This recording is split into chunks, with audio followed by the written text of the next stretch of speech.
আল্লাহ অনেক বারাকা দিয়েছেন এই ভোরের ভিতরে, ফজরের পরে বিরাট বারাকা। একটা হলো তাহাজ্জুদের সময় বিরাট বারাকা, যেটা বেশিরভাগ লোক মিস করে, এবং বেশিরভাগ লোক যেটা মিস করে সেটাই আল্লাহর কাছে বেশি প্রিয়, যে এই সময় কেউ তেমন উঠতে পারবে না।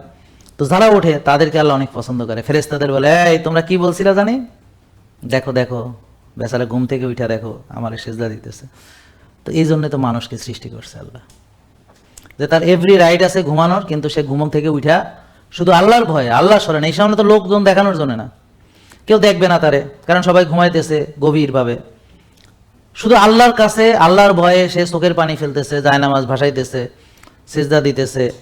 এটা একান্ত আল্লাহর জন্য। হতে পারে মুনাফেক হতে পারে সে, তো মুনাফেকরা কি করে, ওই সময় নামাজ পড়বে না, ওরা লোক দেখানো নামাজ পড়বে।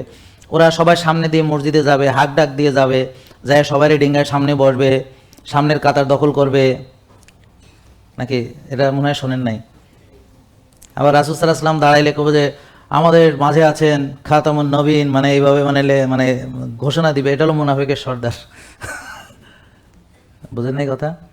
মুখে আওয়াজ বেশি, সবারই দেখাইতেছে, বুঝতে পারছেন? এই যে যেগুলো তোষামতকারী, এই যে এগুলা ওই আগে সরকারের যেগুলো ঘিরে ছিল, আবার নতুন যে আছে হারে তোষামতকারীরা ঘিরে রাখছে, তেল মারা, এই তেল মারারা সবসময়